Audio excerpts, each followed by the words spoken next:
Hello po sa inyong lahat. Ang daming nagre-request sa akin to do astral traveling, to check the past if it's possible. So, ginawa ko po yan. Nag-astral traveling po ako. Kanina lang, yung nakita ko, na nalungkot lang po ako. May kinalaman po ito tungkol dun sa Lemuria. Yung akala ng mga tao, nandyan pa yung Atlantis, wala na po. At bago po yung Atlantis, Lemuria muna. Lemuria po, way back. Way ahead. Nauna po ng sobra-sobra ang Lemuria.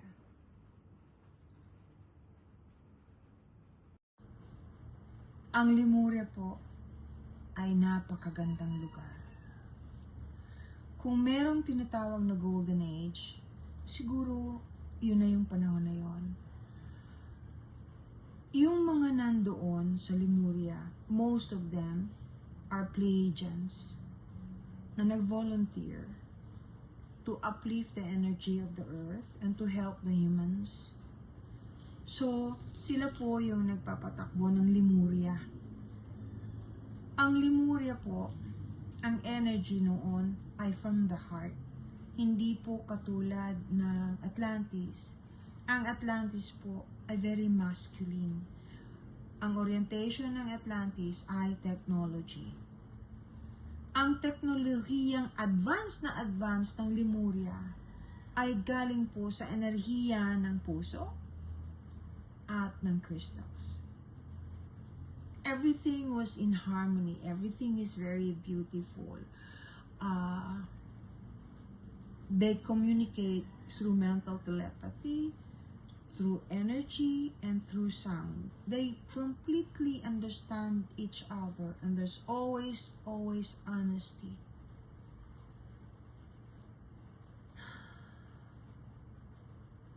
Nagpunta po ako dun. Nagulat po ako kasi the truth is, hindi ko po yan sinasaliksik noon eh. Alam ko yung tungkol sa Atlantis. Pero yung Lemuria, I went to the past. Hindi ko po in-expect yun.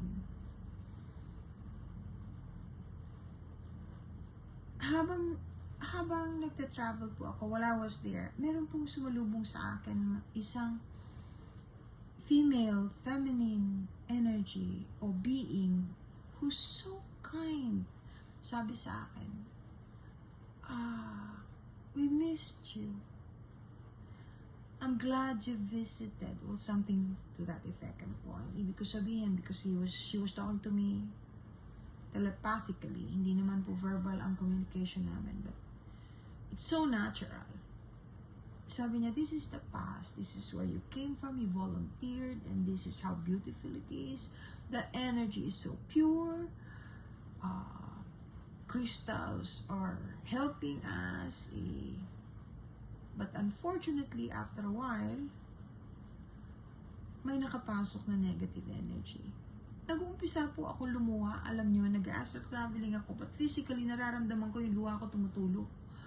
Hindi po ako nakaupo, nakalik-recline ako. So, tumutulo yung luha ko. Parang lungkot na lungkot ako. Sabi ko, parang it's so unfair.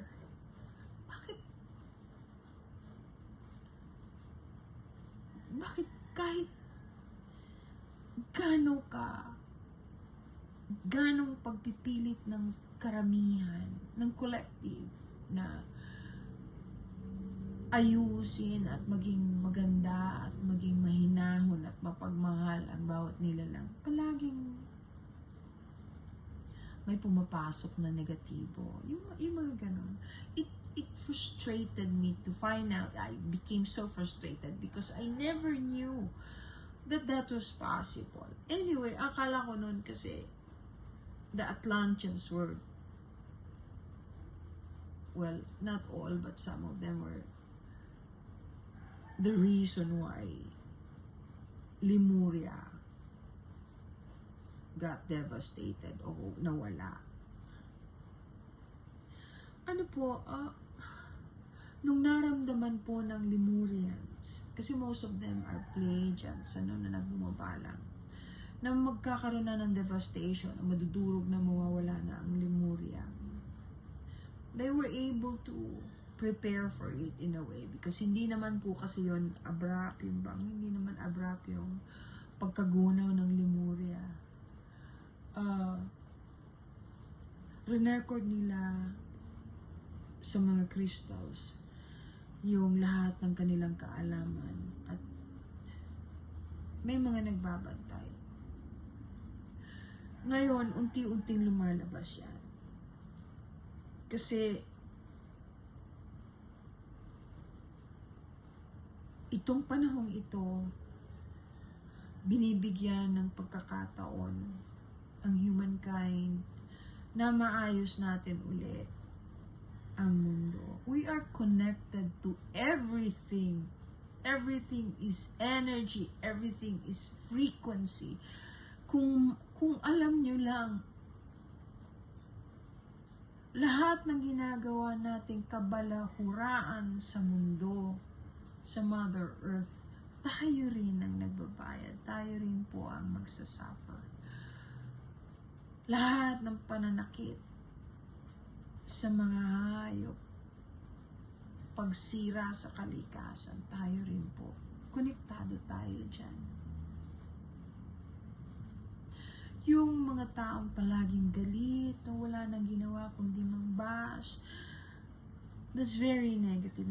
Negative energy po yan. Pag mas marami na po yung masama, mas marami nang palaging gusto makipag-away, palaging galit, sila ang lumalamang, nagbabayad tayong lahat. Kung akala ng iba na pag gumagawa sila ng masama,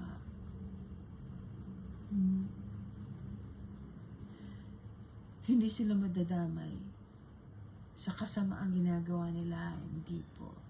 Damay tayong lahat. Kaya, kahit ako pagtawanan, kahit hindi ako paniwalaan ng iba, hindi po ako tumitigil sa pagpapaliwanag, sa pakikiusap na sana wag natin sasaktan ng isa't isa. Meron po nagsabi sa akin kasi na, aba, hindi naman pwedeng yan. Ganyan, kasi ibig sabihin kainaan yun. Excuse me po. Emotional ako pag ganito eh. Of course, you have to protect your own person. Hindi ko naman sinabing, huwag ninyong ipagtanggol ang inyong sarili. Pero yung deliberate, ang ibig ko pong sabihin ng deliberate, yung talagang masama lang yung ugali ninyo at hinahayaan ninyong mangibabaw ito at hindi ninyo tinuturuan ng mga anak ninyo. Yun po ang sinasabi ko. Pag mas maraming ganun, tayo ring lahat ang masisira. Ang technology po ngayon ay hindi po yan ang technology ng Lemurian dati. Very soft at galing po sa puso yung technology. Everything in harmony. Ang technology po ngayon ay masculine, very masculine, robotic,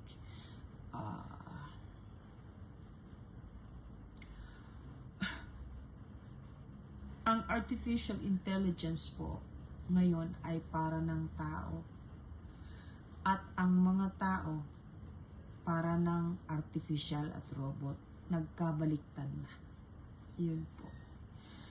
Yung mga gustong makaalam ng mga karagdagang bagay tungkol sa Lemuria, pwede naman po kayo mag-message sa akin. Huwag niyo pong kalilimutan magdasal. Walang masamang magdasal kahit anong relihiyon. Mahal ko po kayong lahat. I give you my love and my blessings and I pray for each and every one of us, especially for those na palaging nagre-request. Maniwala po kayo sa akin. Binabanggit ko po kayo pag nagdadasal ako. Araw-araw. Maraming salamat.